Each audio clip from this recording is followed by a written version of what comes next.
Hey y'all, I'm Jelly, and today we're talking about Alex Garland's Civil War.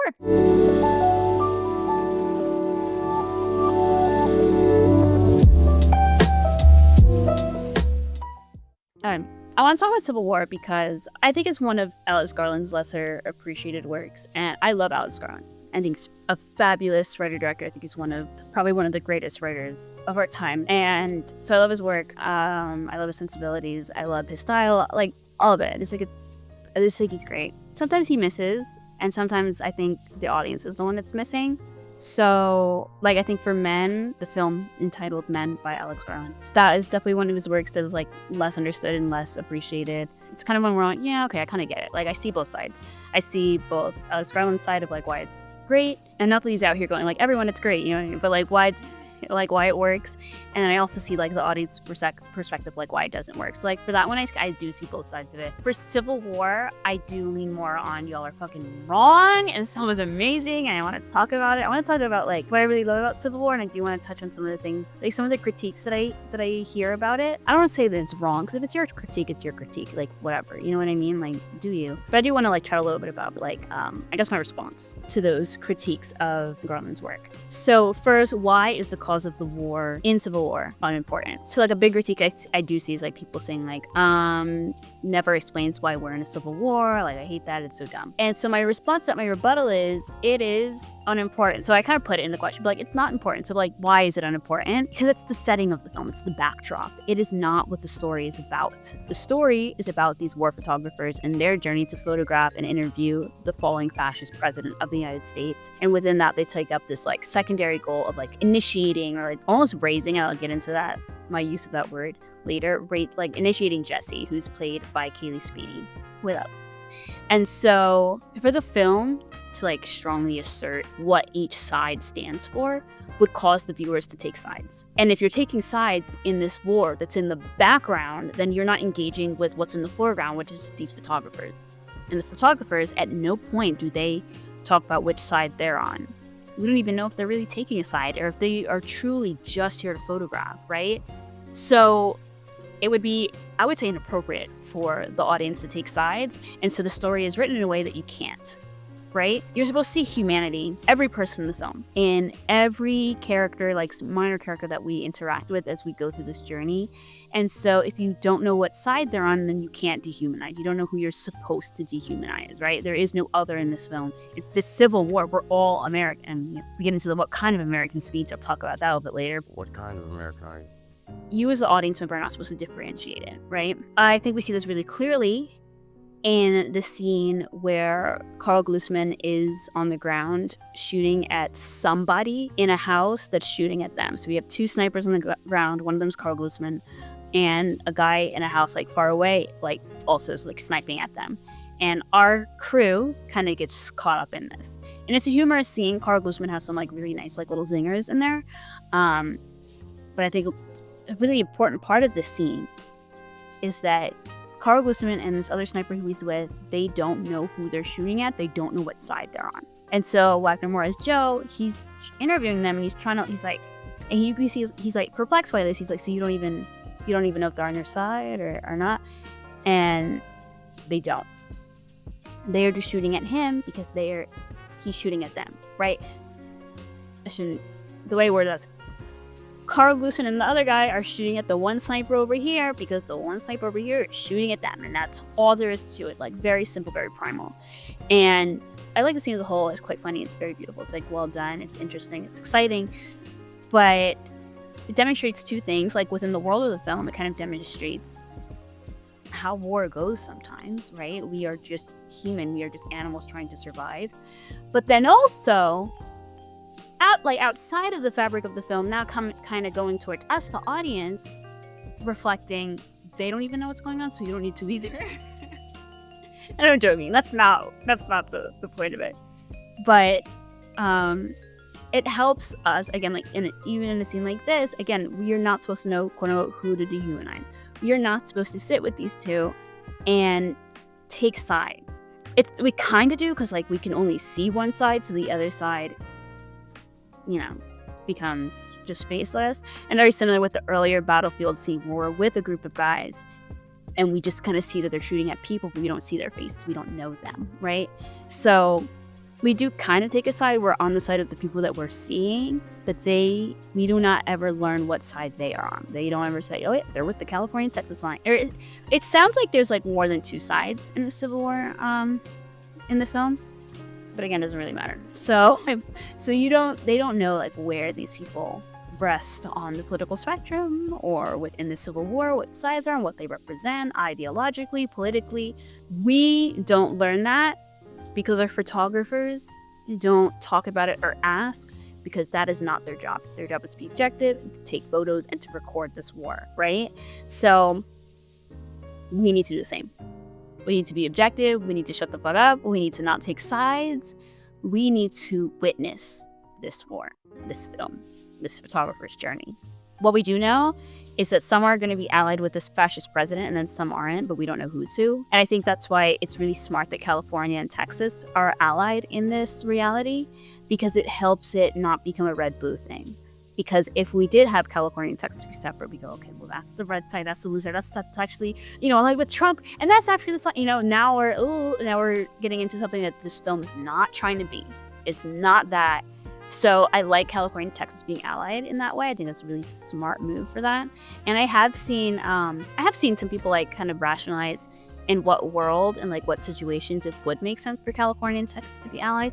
I'm not going to get into that at all because I can't really speak to that. That's not really something I know a lot about. But yeah, so if you really do want to like get into like the current political climate, there's other films for that.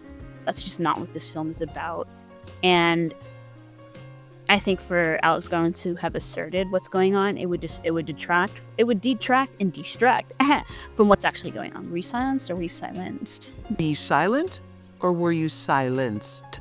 I think the quote-unquote correct way to engage in film is the way the film tells you to engage with it, right? And I've made this joke before, and I make this joke all the time, that like you can't watch a horror film and be like, that wasn't funny, that movie sucked. It wasn't supposed to be. What are you talking about? You have to grade it on, and again, don't come at me with genre, right? Because that's not what this video is about either. But like that one, just say like, okay, it didn't scare me, it didn't engage me, then that would be fair. But to say it wasn't funny doesn't make sense, right? You can't watch a Victorian drama and be like, there was no murder in that, there were no action, no fighting, that was so dumb, because you're grading it on the wrong rubric. You can't bring your own rubric to a film. The film tells you what rubric to grade it on, right? So like, you can't watch Zoolander and be like, that movie was not serious enough. Zoolander has already told you, as it presents itself, this is not serious, this is all funny, engage with us on this level, please.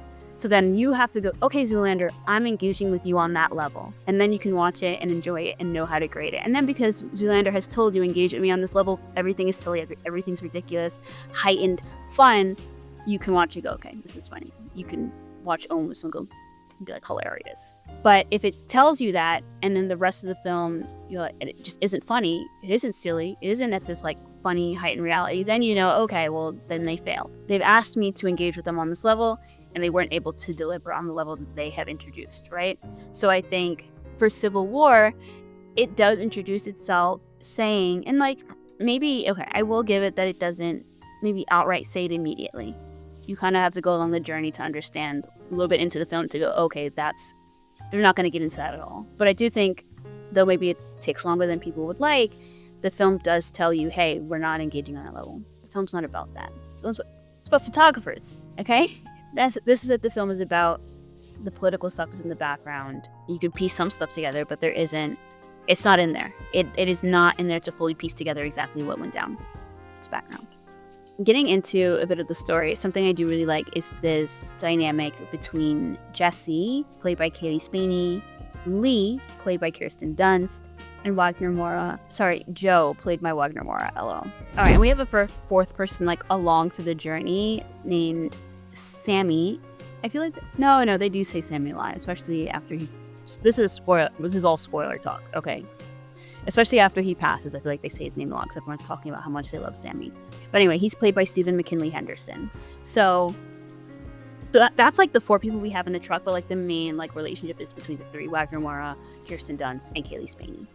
And so the relationship between the three is quite interesting. There's aspects of like big sister, big brother relationship, and there's also aspects of like mother-father relationship.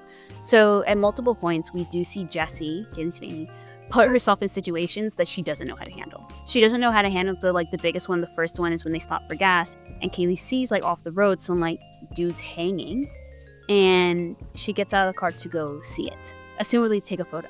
She turns the corner to go, and one of the young men with a big old gun in his arms follows after her. I like this moment because Lee, first speaking to one of the other guys with guns who's a part of this group, she's like, "Are we good?" He's like, "Yeah." And so she like leaves Whack-A-Mole to fill up gas, and she goes to follow Kaylee Sweeney because that shit's fucking dangerous, okay? Now, and Kaylee Sweeney's timing, like, if you've seen her like at anything, like Alien Romulus, whatever you see, she's like, I don't know how tall she is, but she's quite small, right? So that makes me nervous too.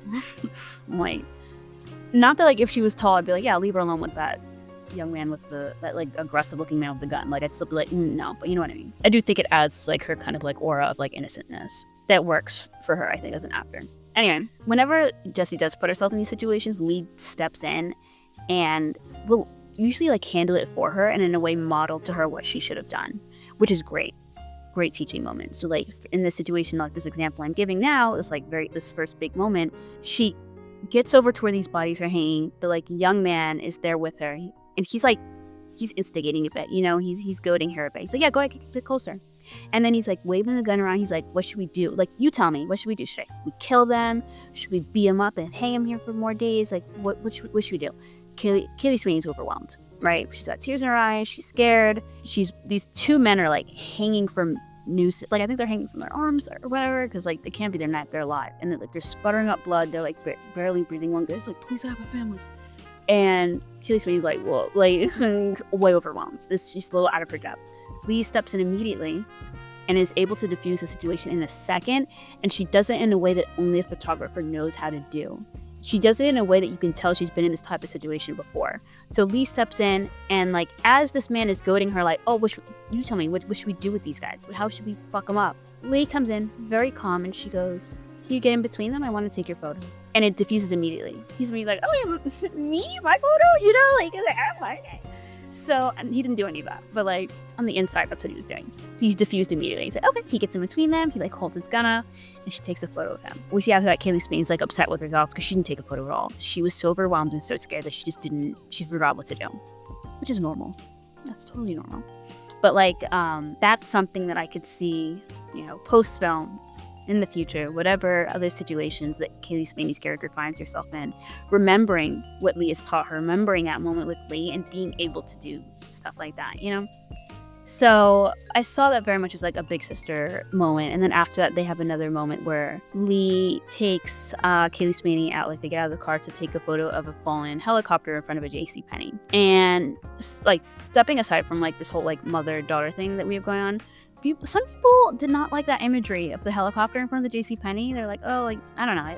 Maybe they found it not cliche, because like you have not seen that before.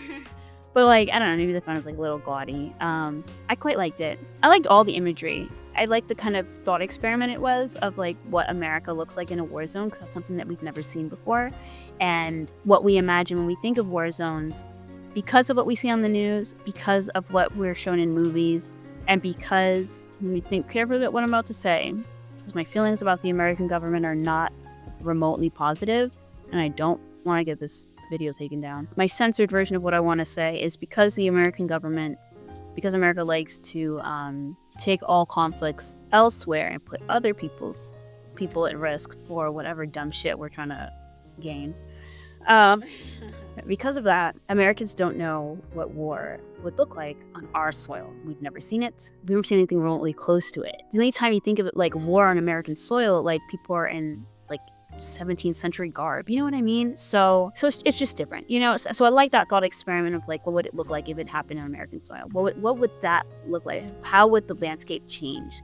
And so I thought that was cool. Anyway, back to what we're talking about. Lee's a big sister, and we really see this in the scene where she's like helping Kaylee Sweeney take a picture of the helicopter. Lee doesn't take a picture at all. She's like, why are we here? She's like, I think this would make a good picture, like take the picture. And so I think Lee's big sisterness is because she's right, but she's not kind. And they have kind moments for sure, but Lee's a little bit cold. Lee's but not just towards Kaylee Sweeney. Lee's a bit cold in general. And I think Lee aligns that coldness with objectivity, and that's like the lens through which she does her journalism. And I think Wagner Moura is like the opposite, where like he's very warm, and I think he equates that with like a more human touch. And so that's where we get into like a mother-father dynamic of like, and not to like mothers are cold and fathers are warm at all, but I would say like the cold responsibility of a mother, of like looking out. She turns that corner and that boy goes behind her. Lee immediately is like, no, that's a more responsible, like holistic lens, responsible, cold, objective. We're looking at everything. And then I think Wagner Moura is a bit more like fun. Everything's fun, like, you know, like, I'm a dad. There's no real responsibility here, like that, you know. And like, obviously, I'm using like generalizations and like slight stereotypes in that. Of course. But there's some truth to it. And so I think also kind of, and again, this is all spoilers all the time, right? You've seen this film before. You've seen the film already, okay? Lee dies for Jesse. Lee dies for the future, for the little sister, for her daughter, whichever one analogy we want to use. And Jesse gets to take up Lee's like final mission with great success. We see that in the film. She does it. Jesse does what Lee set out to do, right?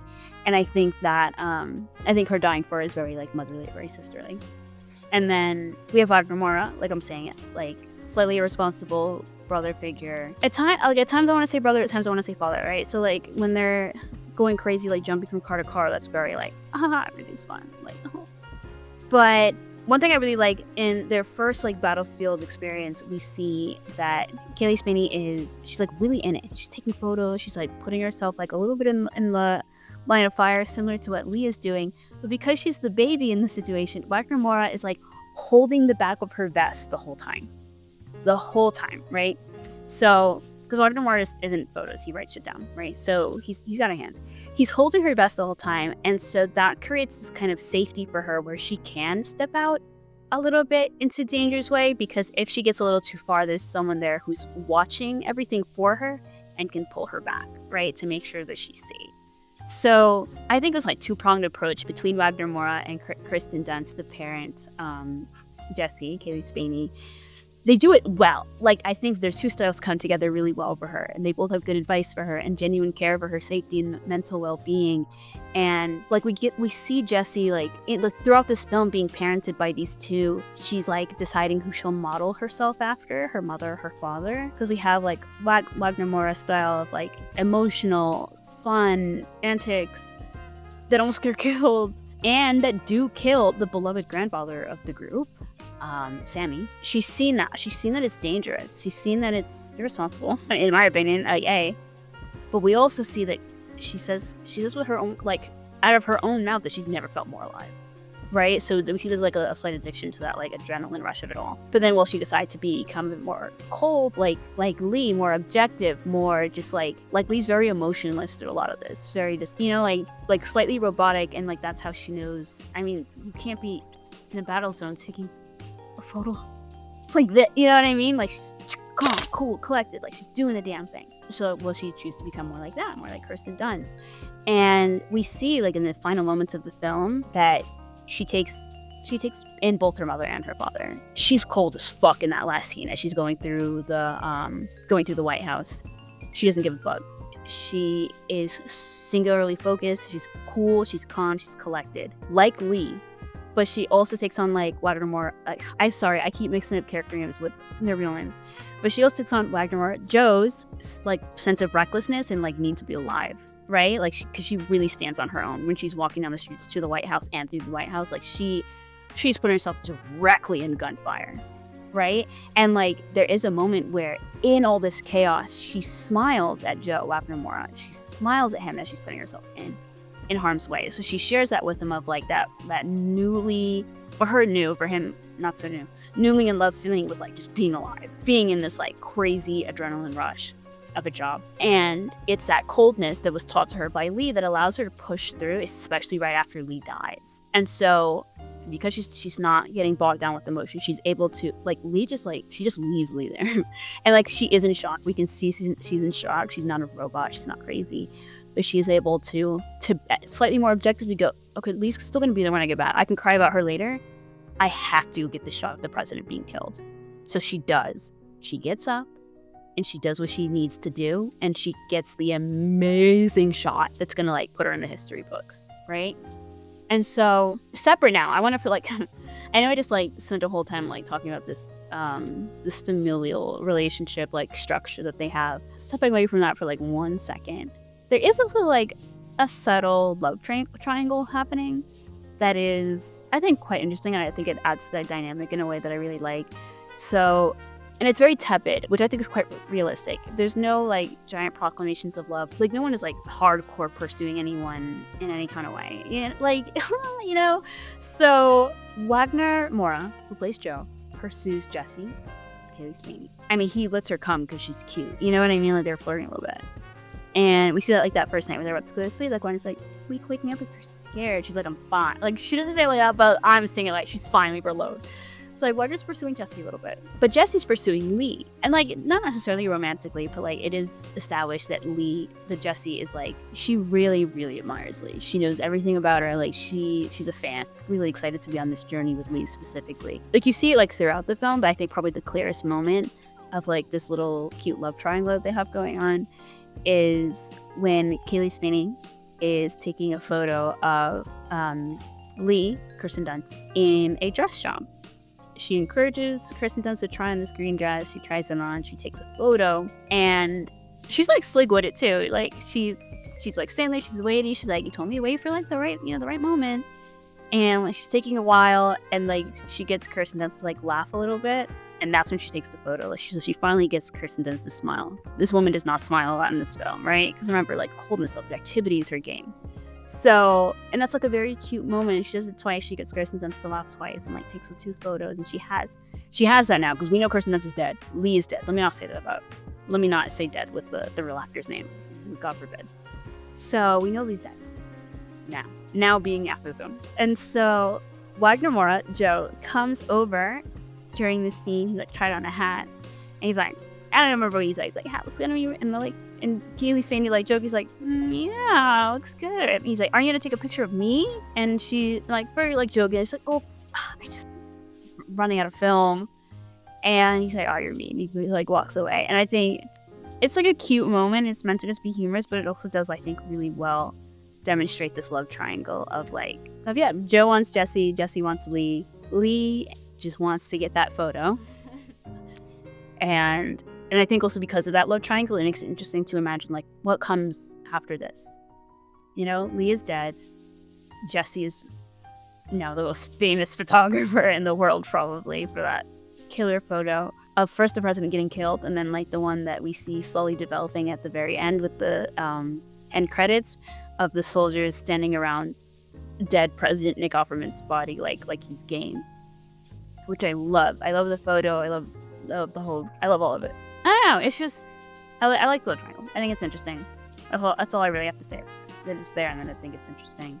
I wanted to say something about the what kind of American are you scene. I don't think I have anything to say about it that hasn't already been said by someone else more eloquently and beautifully and smartly. One thing I will say about it that I haven't seen, and like this is a small detail about the scene that I really, really like, that if you go back and look at it, you'll see Jesse Plemons has blood in between his fingers on one hand, and the way the blood is just in between his fingers, it's as if his hand was covered in blood and then he wiped his hand with a rag, and so now the blood is only like in between the fingers. So like as he's like talking with his hands and like has his hand up, you can see it. And that was a really cool detail, a really good, this like really small piece of world building that like really made this. I mean, I don't want to say that made the scene for me. Everything's coming together made the scene for me. That scene is fantastic. But I want to shout out makeup department for that. That was dope. That was a really good like small little detail that I think I haven't seen people talk about it, and I know other people have noticed it too. But that I just wanted to shout out because I thought that was pretty cool. But yeah, that's it. Those are my brief thoughts on Civil War. I could say more about it. I could kind of get into the different scenes. I do really I just love the film, but I shall not. Bye!